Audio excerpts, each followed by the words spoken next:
পরীর জাদুর ঘাসের বিয়ের শাড়ি। অনেকদিন আগের কথা। এক গ্রামে বিথি ও রোকায়া নামের দুই বান্ধবী বাস করত। বিথির বাবা ছিল সবচেয়ে ধনী। তাদের বাড়িতে সবকিছুই লাক্সারিয়াস ছিল। বিথি একদিন রোকেয়ার সঙ্গে কথা বলছিল। তখন রোকেয়া বলে, তোর বাবা তো আবারও বিদেশে গেছে, এবার তোর জন্য কি আনবে? এবার তো আমার বাবা বলেছে আমার জন্য সোনার একটা শাড়ি নিয়ে আসবে। আমার তো বিয়ে ঠিক হয়ে গেছে, তার জন্য বাবার ইচ্ছা আমি যেন সোনার শাড়ি পরি বিয়ে করে। তোরও তো বিয়ে ঠিক হয়ে গেছে, তোর বিয়েতে তুই কিসের শাড়ি পরবি? জানি না রে, আমার বাবা আমার জন্য যা ব্যবস্থা করবে আমি তাই পরবো। আমার এসব নিয়ে কোনো চিন্তা নেই। হ্যাঁ, তোর বাবা মা তো অনেক গরিব, তারা সামান্য কাজ করে। সেই কাজ করে তারা কিভাবে বা সংসার চালাবে? আর তোর বিয়েতে এত কিছু কিভাবে বা ম্যানেজ করবে? তুই কি চাস আমি আমার বাবাকে বলি তোর বিয়ের জন্য কিছু টাকা দিতে? না না, তুই আমার বান্ধবী, তুই বলেছিস এতেই আমি খুশি। আমার জন্য তোকে কিছুই করতে হবে না। আমি চাই আমার বিয়েতে সব কিছুই আমার বাবা মা করুক। আচ্ছা ঠিক আছে, তুই তো কখনোই আমার কাছ থেকে কিছু চাসনি, আমি তোর একমাত্র বান্ধবী, তুই তারপরও কেন লজ্জা পাস বলতো? দেখ, তুই অনেক ধনী পরিবারের মেয়ে, তারপরও তুই আমার সঙ্গে বন্ধুত্ব করেছিস, এতেই আমি অনেক খুশি। এর বেশি আমার জন্য তুই আর কি করবি? আমার মতো একটা গরিব মেয়ের সঙ্গে এমন একটা ধনী পরিবারের মেয়ের বন্ধুত্ব আছে, এটাই তো অনেক। আরে রোকেয়া, তুই এভাবে কেন বলছিস? তোর মনে আছে আগেরবার যখন আমি নদীতে পড়ে গিয়েছিলাম, তুই তোর প্রাণের পরোয়া না করে আমাকে বাঁচিয়েছিলি? সেই থেকেই তো আমরা ভালো বন্ধু। তুই আমার প্রাণ বাঁচিয়েছিলি, তোর কাছে যে আমি চিরঋণী। আরে ওটা তো আমার দায়িত্ব ছিল, বন্ধু হয়ে বন্ধুর জন্য এতটুকু করব না? এটা কি হতে পারে? বন্ধুরা, তোমরা যারা যারা গল্পটি দেখছো, তোমাদের নাম কমেন্টে লিখে জানাও। আমরা নেক্সট গল্প তোমাদের নাম দিয়ে বানাবো। দেখতে দেখতে বিয়ের সময় চলে এলো। বিথির জন্য সোনার শাড়ি, সোনার গহনা, সোনার জুতা, সবকিছুই সোনার ছিল। এমনকি রিসেপশনের সবকিছু সোনা দিয়ে মোড়ানো ছিল। বিথি সবকিছু পরে ওকে একদম সোনার কোনো রাজকন্যা মনে হচ্ছিল। বিয়ের সবকিছু অনেক জাঁকজমকপূর্ণ ছিল। এই সব কিছু দেখে রোকেয়ার চোখে পানি চলে এলো। মিথির জীবনে কত আনন্দ!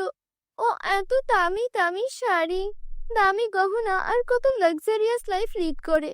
আর আমি জানিও না যে আমার বিয়েতে আমার বাবা মা আমার জন্য একটা শাড়ির ব্যবস্থা করতে পারবেন কিনা। আমি আমার বন্ধু বান্ধবদেরও আমার বিয়েতে দাওয়াত পর্যন্ত দিতে পারবো কিনা সেটাও জানি না।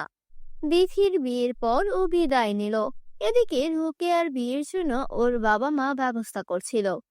রোকেয়া মা, এদিকে একটু আয় তো দেখি। হ্যাঁ মা, বলো। তোর জন্য তোর বাবা যে পাত্র দেখেছে, আর তোকে পছন্দ হয়েছে, আর আমাদেরও তাকে পছন্দ হয়েছে। ছেলেটা একটা কৃষক, এতে তোর আপত্তি নেই তো?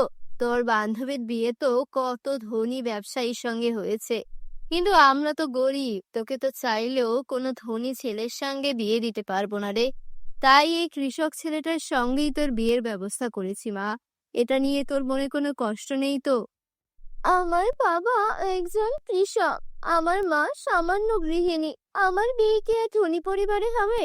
এইসব নিয়ে আমার কোনো রাগ নেই মা। আমার ভবিষ্যৎ আমার ছেলে যা আছে তাই হবে। আমার বিয়ের জন্য আমি কি শাড়ি পরবো মা, সেটা কি ঠিক করেছো? হ্যাঁ, সেটা নিয়েই চিন্তা করছি রে।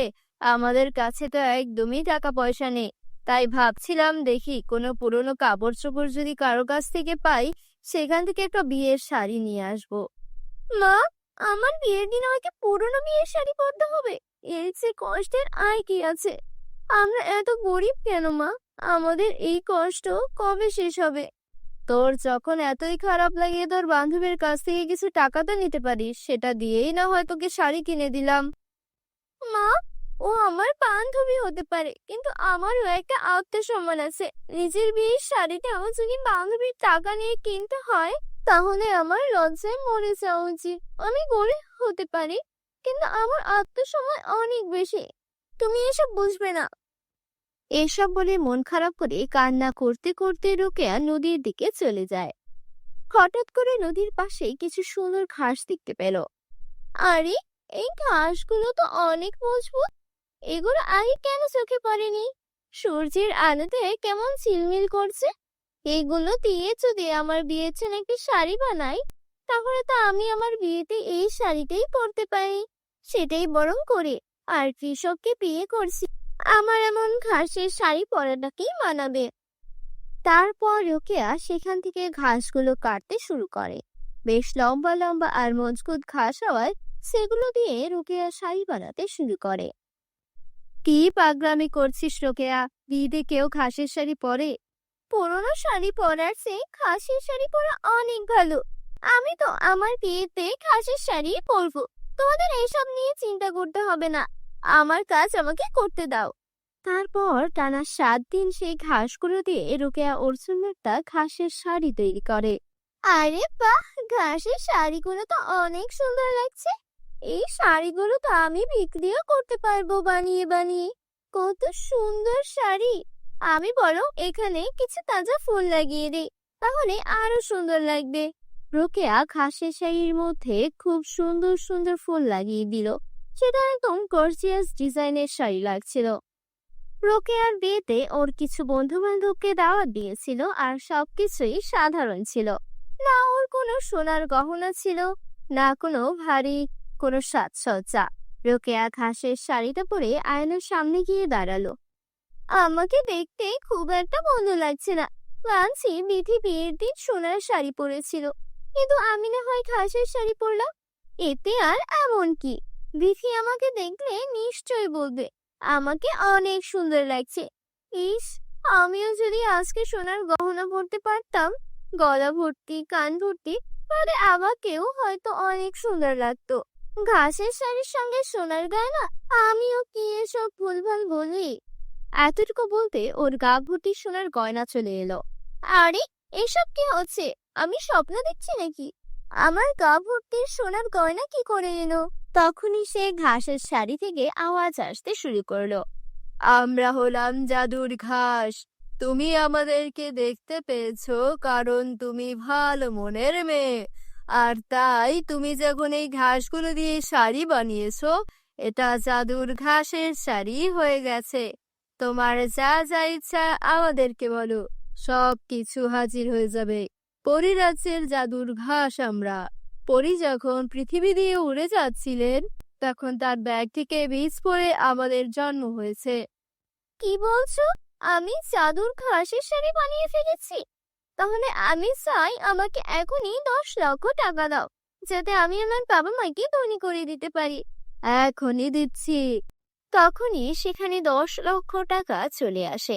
রোকেয়া সেই টাকাগুলো নিয়ে প্রথমে বিয়েতে সব জাঁকজমকপূর্ণ অনুষ্ঠান করে। তারপর ওর বান্ধবীদেরকে খুব ভালো করে ট্রিট দেয়। আর তারপর চাঁদের ঘাসের শাড়ি থেকে টাকা চেয়ে নেয়, যেটা দিয়ে ওর স্বামীকে একটা ব্যবসা দাঁড় করিয়ে দেয়। রোকেয়া, তোমার কাছে তো অনেক টাকা আছে। তুমি চাইলে তো আমাকে ডিভোর্স দিয়ে একটা ধনী পরিবারের ছেলেকে বিয়ে করতেই পারতে। তুমি কেন আমাকে ব্যবসা করাচ্ছ? আমি যখন গরিব ছিলাম তখন তুমি আমাকে বিয়ে করতে রাজি হয়েছো। এখন আমি ধনী হয়েছি, আমার কাছে টাকা আছে, তাই বলে কি আমি তোমাকে ভুলে যাব? এখন আমরা একসঙ্গে ধনী হব আর সুখে জীবন যাপন করব। এভাবেই জাদুর ঘাসের শাড়ির কারণে রোকেয়া সুখে শান্তিতে ওর স্বামীকে নিয়ে পরিবারকে নিয়ে আনন্দে জীবন কাটাতে থাকে। আমাদের চ্যানেলে নতুন হলে চ্যানেলকে সাবস্ক্রাইব করতে ভুলো না যেন। জাদুকরি লেহেঙ্গার পরীর জাদু। ছোট্ট একটি গ্রামে বিথি তার সৎ মায়ের সাথে বাস করত। তিথি একদিন ঘুমের মধ্যে স্বপ্নে দেখে সে একটা রূপকথার জগতে চলে গেছে। আরে বাহ, কত সুন্দর একটা জায়গা এটা! এখানে তো সবকিছুই জাদুকরি। ওয়াও, গাছটা কত সুন্দর লাগছে। হ্যাঁ বিথি, এটা একটা জাদুকরি গাছ, আর তুমি এখন সেই জগতে আছো। কি? জাদুকরি জগৎ? আমি সত্যি সত্যি জাদুকরি জগতে এসেছি। সঙ্গীতা একটু সামনে এগিয়ে যায় আর দেখতে পায় এক অসাধারণ সুন্দর লেহেঙ্গার গাছ। আরে বাহ! এটা তো জাদুকরি লেহেঙ্গার গাছ। আমার তো পরার মতো কাপড়ও নেই। এখনই এই গাছ থেকে সুন্দর কিছু লেহেঙ্গা তুলে নিই। আরে এটা কি? এটা ছিঁড়ছে না কেন? নিচে নেমে আয়। আরে এটা তো আরো উপরে উঠে গেল। বন্ধুরা, তোমরা যারা যারা গল্পটি দেখছো, তোমাদের নাম কমেন্ট করে আমাদেরকে জানিয়ে দিও, কারণ তোমাদের নাম দিয়ে তৈরি হবে আমাদের পরবর্তী কার্টুন ভিডিও। ঠিক তখনই বিথির কানে তার সৎ মায়ের গলা ভেসে আসে। আরে ও রানী, আজও ঘুমাতেই থাকবি নাকি? উঠে ঘরের কাজকর্ম করবি না? সব সময় কুম্ভকর্ণের মতো ঘুমায়। বিথি তখন মনে মনে বলতে থাকে, কি সুন্দর স্বপ্ন ছিল। ইস, যদি আমি এই জাদুকরি লেহেঙ্গাগুলো নিজের হাতে ছুঁতে পারতাম। উঠবি না নাকি? এভাবেই পাগলের মতো হাসতে থাকবি? গতকালের মার খেয়েও ভুলে গেছিস নাকি? না মা, যাচ্ছি এখনই। এই বলে বিথি নিজের কাছে লেগে যায়। ঠিক তখনই তার সৎ বোন অনন্যা ঘুম থেকে ওঠে। আরে 10টা বেজে গেছে, আজ আমাকে শপিং এ যেতে হবে। তাড়াতাড়ি গোসল করে আসি। তারপর অনন্যা একটা ড্রেস নিয়ে বিথিকে বলে, শোন কাজের মেয়ে, আমার এই ড্রেসটা ভালো করে আয়রন করে দে। আমি গোসল করতে চাচ্ছি। ভালো করে আয়রন করবি, না হলে মাকে বলে আবার তোকে মার খাওয়াবো। এই বলে অনন্যা গোসল করতে চলে যায়। বিথি তাড়াতাড়ি অনন্যার ড্রেস আয়রন করে দেয়। বন্ধুরা, তোমরা যারা যারা গল্পটি দেখছো, তোমাদের নাম কমেন্ট করে জানিয়ে দিও, কারণ তোমাদের নাম দিয়ে তৈরি হবে আমাদের পরবর্তী কার্টুন ভিডিও। আরে বাহ! অনন্যা, এই ড্রেসটা কত সুন্দর। এই ড্রেসটা পরে একেবারে পরীদের মতো লাগবে অনন্যাকে। ইস, আমি যদি এমন একটা সুন্দর ড্রেস পরতে পারতাম। তখনই সেখানে অনন্যা এসে হাজির হয়। তোর কানে কিছু ঢুকছে না? কবে থেকে তোর কাছে এই ড্রেসটা চাইছি। আরে হ্যাঁ অনন্যা, এই নাও তোমার ড্রেস। আরে তুই এটা কি করেছিস? তুই আমার সবচেয়ে প্রিয় ড্রেসটা পরিয়ে দিয়েছিস। আমি তোকে ছাড়বো না। মা, ও মা, মা দেখো এই বিধি কি করেছে। আরে কি হয়েছে? আবার কি করলো এই অভাগিনী? মা, দেখো না, ও আমার সবচেয়ে দামি ড্রেসটা পরিয়ে দিয়েছে। কি রে অভাগী, আমার মেয়ের ড্রেসটা পুড়িয়ে দিয়েছিস কেন? মা, আমার কিছুই জানা নেই। আমি শুধু আয়রন করছিলাম, আমি ড্রেসটা পরাইনি মা। একে তো ভুল করিস, তারপর আবার মিথ্যে বলিস। দেখছি তোর জিভ অনেক বেশি চলছে। দাঁড়া, তোকে এক্ষুনি দেখাচ্ছি। এই বলে সৎ মা দামিনী বিথিকে খুব মারতে থাকে। মা, ও এমনিতেই ঠিক হবে না। যদি ওকে এখনই না তাড়ানো হয়, ভবিষ্যতে আরো বিপদ করবে। ওকে বাড়ি থেকে বের করে দাও। তুই একদম ঠিক বলেছিস, এই মেয়ে কোনো কাজেই আসে না, শুধু খেয়ে খেয়ে যাচ্ছে। চল বের হ আমার বাড়ি থেকে। মা, মা, দয়া করে আমাকে মাফ করে দিন। এই পৃথিবীতে আপনাদের ছাড়া আমার আর কেউ নেই। আমি কোথায় যাব? মা, আপনি যা বলবেন আমি তাই করব। আমাকে বের করে দিবেন না প্লিজ। মা, ওর কথায় বিশ্বাস করো না, না হলে আবারও এই ভুল করবে। ঠিক আছে, আমি তোকে এক শর্তে এই বাড়িতে থাকতে দেব। তুই বাইরে গিয়ে কাজ করবি, আর নিজের উপার্জনের টাকায় আমার মেয়ের জন্য একদম সেই রকম ড্রেস কিনে আনবি। তখনই তোকে এই বাড়িতে আশ্রয় দেব। আমি এখন কোথায় যাব? কিন্তু আমি বুঝতে পারছি না, ড্রেসটা আমি পরাইনি। আমি নিজ হাতে ওটা আয়রন করেছিলাম, আর ওটা হঠাৎ করে পড়ে গেল কিভাবে? এখন আমি সেই রকম আরেকটা ড্রেস কোথায় থেকে আনবো? বিথি সারাদিন কাজ খুঁজেও এখানে ওখানে ঘুরে বেড়ায়, কোথাও কাজ পায় না। এক দোকানের সামনে কি বলে, মালকিন, আপনার দোকানে কোনো ছোটখাটো কাজ হবে? না, এখানে কোনো কাজ নেই। কে জানে কাজের অজুহাতে দোকান থেকে কিছু চুরি করে পালিয়ে যাবে নাকি। তোর চেহারা তো ঠিক ভিখারিনীর মতো, চল এখান থেকে। সবার কাছ থেকে বিথি অপমানিত হয়। এভাবেই সন্ধ্যা নেমে আসে, আর ক্লান্ত হয়ে সে মাটিতে বসে পড়ে। তীব্র ক্ষুধায় তার পেট কাঁপছে। ক্ষুধার জন্য মনে হচ্ছে পেটের মধ্যে ইঁদুর দৌড়াচ্ছে। আমার তো 1 টাকাও নেই, এখন আমি কি করব? ঠিক তখনই তার কানে মন্দিরের ঘন্টার শব্দ আসে। লাখ লাখ ধন্যবাদ ভগবান, তুমি আমার খাবারের ব্যবস্থা করেছো। তারপর বিথি মন্ত্রীকে কিছু প্রসাদ নেয় আর ওই গাছের নিচে বসেই খেতে শুরু করে। সে প্রথম লোকমাটি মুখে তুলতেই যাচ্ছিল, তখনই এক বৃদ্ধ ভিখারিনী এসে বলে, মেয়ে, আমি অনেক দিন ধরে কিচ্ছু খাইনি, আমি খুব ক্ষুধার্ত, একটু খেতে দে মা, তোর দোয়া লাগবে, আমাকে সাহায্য কর মা। মা, এই নে, এই খাবার আপনি খান, বেঁচে থাক মা, ভগবান যেন তোমার সব সময় সাহায্য করে। এই বলে বৃদ্ধা চলে যায়। দেখি মন খারাপ করে হাঁটতে শুরু করে। তখন সে দেখতে পায় এক হরিণী তার আশেপাশে লাফাচ্ছে। আমার কেন যেন মনে হচ্ছে হরিণীটা যেন আমাকে কিছু বলতে চাইছে। প্রিয় হরিণী, শান্ত হও, বলো আমি কিভাবে তোমার সাহায্য করতে পারি। এ শুনে হরিণী চলে যেতে শুরু করে। ও, বুঝেছি, তুমি আমাকে কোথাও নিয়ে যেতে চাইছো। ঠিক আছে, আমি প্রস্তুত, চলো। বন্ধুরা, তোমরা যারা যারা গল্পটি দেখছো, তোমাদের নাম কমেন্ট বক্সে কমেন্ট করে জানাও, কারণ তোমাদের নাম দিয়ে তৈরি হবে আমাদের পরবর্তী কার্টুন ভিডিও। হরিণী তাকে এক আশ্চর্য গাছের কাছে নিয়ে যায়। গাছটি থেকে এক আশ্চর্য রোশনি বের হতে থাকে। দেখতে দেখতে সেই গাছটি জাদুকরি রাহেঙ্গার গাছে রূপান্তরিত হয় আর হরিণটি এক সুন্দর পরীতে রূপ নেয়।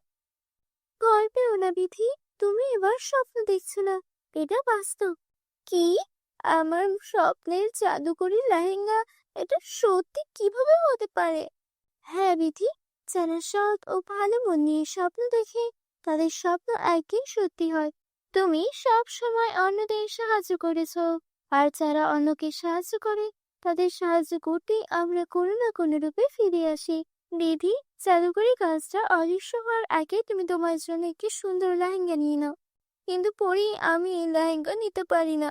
আমার বোন অনন্যার জন্য ঠিক এমনই একটা লেহেঙ্গা দরকার। ওর প্রিয় লেহেঙ্গাটা আমার বলে পড়ে গিয়েছিল। সাদাসিধে সঙ্গীতা, সেই ড্রেসটা তুমি পরাওনি। তুমি যখন সেটা আয়রন করে অনন্যাকে পরতে দিয়েছিলে, ঠিক তখনই সে সেটা পাল্টে দিয়েছে, যাতে সে তোমাকে বাড়ি থেকে বের করে দিতে পারে। কি? অনন্যা আমার সঙ্গে এমন করলো কেন? চিন্তা করো না, সব ঠিক হয়ে যাবে। এই নাও অনন্যার ড্রেস। এখন তুমি গাছ থেকে নিজের জন্য একটা সুন্দর লেহেঙ্গা নিয়ে নাও। তারপর বিথি লেহেঙ্গা নিয়ে পরীকে ধন্যবাদ জানিয়ে ফিরে আসে। তুই কোথা থেকে এলি? তোর হাতে এত সুন্দর লেহেঙ্গা কোথা থেকে এলো? অনন্যা, এই লেহেঙ্গা আমার, এটা আমাকে জাদুকর পরিয়ে দিয়েছেন। আর এই নাও তোমার ড্রেস। মা, দেখো তো, এটা কোথা থেকে যেন চুরি করে নিয়ে এসেছে। না অনন্যা, এমন বলো না, আমি সত্যি বলছি, এটা আমাকে জাদুকরই পরিয়ে দিয়েছেন। ভালো, তাহলে দে এই লেহেঙ্গাটা, আমি এটা পরবো। না অনন্যা, তুমি এটা পরতে পারবে না। তুই আমায় আটকাবি? এই বলে অনন্যা লেহেঙ্গা পরে দেয়। মা, অনন্যাকে থামান, না হলে বড় বিপদ হয়ে যাবে। আর তখনই ভিতর থেকে অনন্যার চিৎকার আসে। মা, মা, আমার মুখে সাদা কালো দাগ হয়ে গেল। এটা এই লেহেঙ্গার কারণে হয়েছে। এখন এটা আমার শরীর থেকেও সরছে না। মা, কিছু করো। কি রে অভাগিনী, তুই লেহেঙ্গায় কি জাদুটোনা করে এনেছিস যে আমার মেয়ের এই দশা? মা, আমি আগেই বলেছিলাম এই লেহেঙ্গা শুধু আমার জন্য।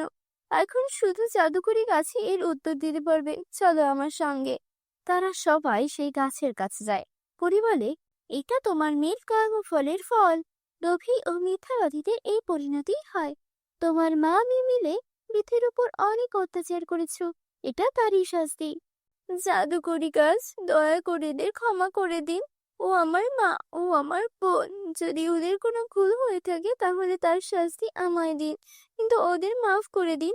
এই কথা শুনে অনন্যা ও তার মা নিজেদের ভুল বুঝতে পারে আর সঙ্গীতার কাছে ক্ষমা চায়। তারপর জাদুকরি গাছ অনন্যাকে আগের অবস্থায় ফিরিয়ে দেয়। সবাই একসাথে আনন্দে বসবাস করতে থাকে।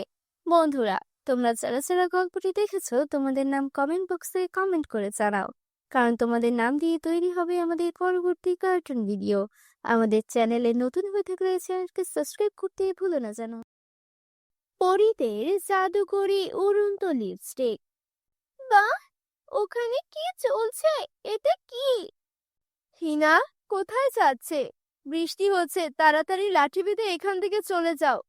মা, 1 মিনিট অপেক্ষা করো, দেখো ওখানে কিছু একটা আছে। হিনা যখন সেই চকচকে জিনিসটা তুলে নেয় এবং তার দিকে তাকায়, তখন তার চোখ বড় বড় হয়ে যায়। তুমি কি আমাকে বলবে তুমি কি খুঁজে পেয়েছো? তোমার হাতে কি আছে? সোনার মুদ্রা আছে? এটা সোনার মুদ্রা না মা, কিন্তু এর চেয়েও অনেক বেশি। আমি এতদিন ধরে তোমাকে একটা লিপস্টিক আনতে বলছি, কিন্তু তুমি এটা আমার জন্য পাওনি। কিন্তু তাতে কিচ্ছু আসে যায় না। ঈশ্বর আমার কথা শুনেছেন এবং তিনি আমাকে এই লিপস্টিক দিয়েছেন। দেখো, এটা কত সুন্দর। বন্ধুরা, তোমরা যারা যারা তোমাদের মাকে ভালোবাসো তারা অবশ্যই চ্যানেলটিকে সাবস্ক্রাইব করো। তুমি কি পাগল হয়ে গেছো? আমাদের বাড়িতে খাবারের অভাব, আর তুমি লিপস্টিক নিয়ে চিন্তিত? চলো এটা নিয়ে যাই। আজ আমি এটা বাজারে বিক্রি করে রেশন আনবো। মনে হচ্ছে এটা কোনো রাজার আমলের লিপস্টিক। বাজারে এর জন্য আমি ভালো টাকা পাবো। তুমি এটা কি বলো মা? এতদিন তুমি কিনে দাওনি, আর আজ কিনা তুমি এটা বিক্রি করার কথা ভাবছো? আমি এটা হতে দেব না। আমি এটা আমার কাছে রাখবো। হ্যাঁ, ঠিক আছে ঠিক আছে, এটা তোমার কাছে রাখো। এখন তাড়াতাড়ি এটা রেখে কাঠ সংগ্রহ করো, না হলে আজ আমাদের ক্ষুধার্ত ঘুমাতে হবে। এরপরে হিনা আর তার মা মিলে কাঠ সংগ্রহ করে বাজারে বিক্রি করে এবং যা টাকা পায় তা দিয়ে কিছু রেশন কিনে বাড়ি আনে। এটাই ছিল তাদের নিত্যদিনের কাজ।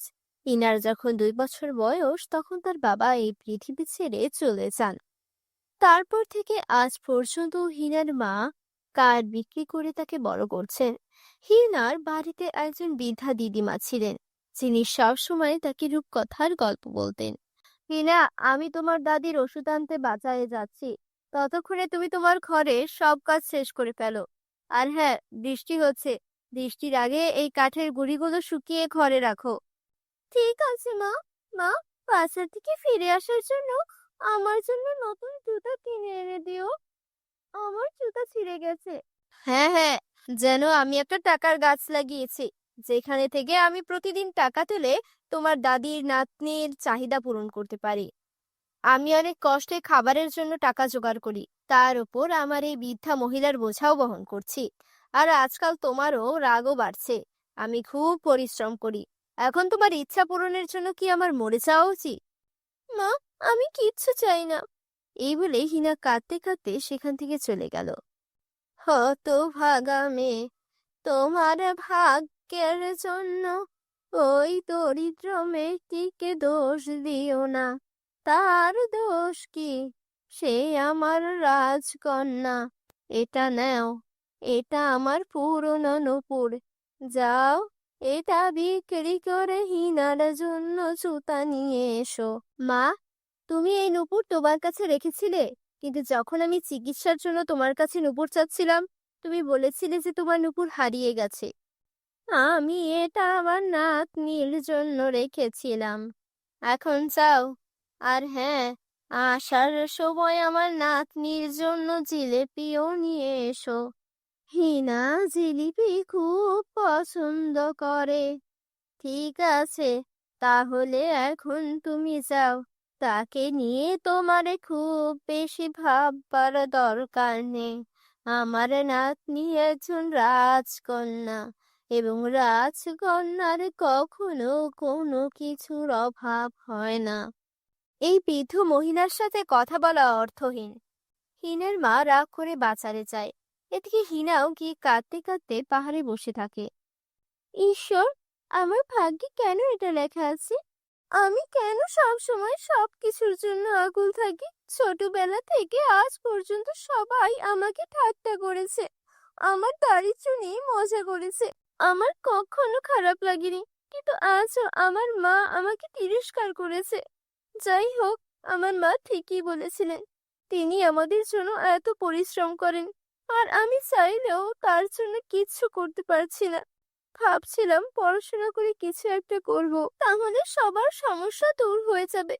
কিন্তু আমার কাছে নোটবুক, বই কেনার টাকা নেই। ইউনিফর্ম আর জুতা কেনার টাকাও নেই। এমন জীবনের চেয়ে মৃত্যু ভালো। আমি এত গরিব মানুষের জীবনযাপন করতে চাই না। ঈশ্বর, আমি এভাবে বাঁচতে চাই না। এই কথা বলে হিনা পাহাড় থেকে লাফিয়ে পড়ে, কিন্তু কিছুক্ষণের মধ্যেই সে বাতাসে ভাসতে শুরু করে। তার পকেটে থাকা লিপস্টিকটি কি খুব বড় লিপস্টিকে পরিণত হয়েছিল এবং এর বড় ডানা ছিল, এবং হিনা আরামে বসে আকাশ উপভোগ করছিল। বাহ! এর মানে হলো আমার এই লিপস্টিকটা একটি উড়ন্ত জাদুর লিপস্টিক। অনেক ধন্যবাদ জাদুর লিপস্টিক, অনেক ধন্যবাদ। বাতাসে উঠতে অনেক মজা। এখান থেকে পৃথিবী কত সুন্দর দেখাচ্ছে। অনেক মজা, খুব মজা হচ্ছে। আমি খুব মজা করছি। হিনা বাতাসে অনেক উপভোগ করছিল। তখন তার কানে একটা আওয়াজ ভেসে আসে, আমাকে বাঁচাও, আমাকে বাঁচাও, কেউ আমাদের বাঁচাও। আরে, এই জঙ্গল থেকে এই শব্দটা কিসের? ম্যাজিক লিপস্টিক, আমার মনে হচ্ছে কিছু একটা সমস্যা। আমাকে ওই শব্দের কাছে নিয়ে যাও। ও ঈশ্বর, এই সব কি? এই জঙ্গলের ভিতরে বাচ্চারা আছে। কেউ দয়া করে আমাকে বাঁচাও। মা, বাবা, তোমরা সবাই কোথায় আছো? আমাদেরকে বাঁচাও, আমাদের বাঁচাও। চুপ থাকো, চুপ থাকো। এখন যদি কোনো বাচ্চা কাঁদে আমি তার মাথা ভেঙে ফেলবো। তোমরা সবাই কেঁদে আমার মাথা নষ্ট করেছো। 1 মিনিট অপেক্ষা করো। হ্যাঁ প্রিন্সিপাল ম্যাডাম, বলো। দেখো কালিয়া, আমার সাথে তোমার যতই শত্রুতা থাকুক না কেন, তাই না, আমার বাচ্চাদের ছেড়ে দাও। এইসবের মধ্যে তাদের কোনো দোষ নেই। ওদের যেতে দাও, ওদের ছেড়ে দাও। যতক্ষণ না তুমি তোমার পুরো সম্পত্তি আমার কাছে হস্তান্তর করো, ততক্ষণ আমি কাউকে ছাড়বো না। আর হ্যাঁ, আমার সাথে বুদ্ধিমান হওয়ার চেষ্টা করো না, না হলে আমি কি করতে পারি তা বুঝতে পারো। ঠিক আছে, আমি তোমার সব কথা শুনতে প্রস্তুত। আমি আমার সমস্ত জিনিসপত্র তোমার কাছে হস্তান্তর করব। ঠিক আছে, তাড়াতাড়ি করো। তারপর আমাকে তার ছবি পাঠাও, তবেই আমি এই বাচ্চাদের ছেড়ে দিব। জাদুকরি উড়ন্ত লিপস্টিক, চলো ওকে একটা শিক্ষা দেই। এই বলে হিনা একটা বড় পাথর নিয়ে লোকটাকে মারে। আরে, তুমি কে? হয়তো তুমি জানো না আমি কে। তুমি একটা অকেজো আর অলস মানুষ। এই বলে হিনা লোকটার কাছ থেকে বন্দুকটা কেড়ে নিয়ে ফেলে দেয়। দেখো, তোমরা সবাই ভয় পেও না। আমরা অনেক, আর সে একা। আমরা ওর মুখোমুখি হতে পারি। চলো ওকে মারি। এই কথাগুলো শুনে সব বাচ্চারা মিলে লোকটাকে মারধর করে। তারপর লোকটা ভয় পেয়ে সেখান থেকে পালাতে শুরু করে। তারপর আবার তার বন্দুকটা খুঁজে পায়। তোমরা সবাই থামো। তোমরা কি ভেবেছিলে যে একটা সাধারণ মেয়ে তোমাদের বাঁচাবে? না, এখন এই মেয়ের কারণে তোমাদের সবাইকে মেরে ফেলা হবে। কিন্তু সবার আগে আমি তোমাকে মেরে ফেলবো। তুমি এখানে এসে আমার পুরো খেলা নষ্ট করে দিয়েছো। ওই লোকটা হিনাকে মারতে শুরু করার সাথে সাথেই একটা পরী সেখানে এসে ওই লোকটাকে মেরে ফেলে। হিনা, ভয় পেও না। আমি অন্য জগতের তারাপরি। আমি প্রথমে তোমার কাছ থেকে অন্য জগতে আমার জাদুকরি উড়ন্ত লিপস্টিকটা কেড়ে নিতে এখানে এসেছিলাম। কিন্তু তোমার সাহস দেখে আমি খুব খুশি। মনে হচ্ছে তুমি এই জাদুকরি উড়ন্ত লিপস্টিকের আসল মালিক। হিনা, যাও, আজ থেকে এই জাদুকরি উড়ন্ত লিপস্টিক তোমার। তুমি এই সব বাচ্চাদের এখনই তার স্কুলে নিয়ে যাও। যাও। এই বলে পরি সেখান থেকে অদৃশ্য হয়ে গেল। ও জাদুকরি লিপস্টিক, আমাদের সকল বাচ্চাদের স্কুলে নিয়ে যাও। বাচ্চারা, তোমরা সবাই ভালো আছো তো? হ্যাঁ ম্যাডাম, আমরা সবাই ভালো আছি। আরে, এই মেয়েটির কারণে এটা সম্ভব হয়েছে। হিনার কারণে। যদি হিনা সময় মতো না আসতো, তাহলে আমাদের সকলের কি হতে জানি না ম্যাডাম। হিনা মা, তুমি যা করেছো আমাদের কখনোই সেই উপকার শোধ করতে পারবো না। সত্যিই তুমি একজন সাহসী মেয়ে, এবং আমি তোমাকে প্রতিশ্রুতি দিচ্ছি যে আমাদের স্কুল সারা জীবন তোমার পড়াশোনার সমস্ত খরচ বহন করবে। এইভাবে প্রিন্সিপাল ম্যাডাম তাকে তার স্কুলে বিনামূল্যে পড়াশোনা করার প্রতিশ্রুতি দেন এবং তাকে অনেক পুরস্কারও দেন। তো বন্ধুরা, আমাদের এই জাদুকরি গল্পটি তোমাদের কেমন লাগলো মন্তব্য করে আমাকে বলো। যদি গল্পটি তোমাদের ভালো লেগে থাকে তাহলে ভিডিওটিতে লাইক করতে ভুলো না এবং চ্যানেলটি সাবস্ক্রাইব করে দাও বন্ধুরা।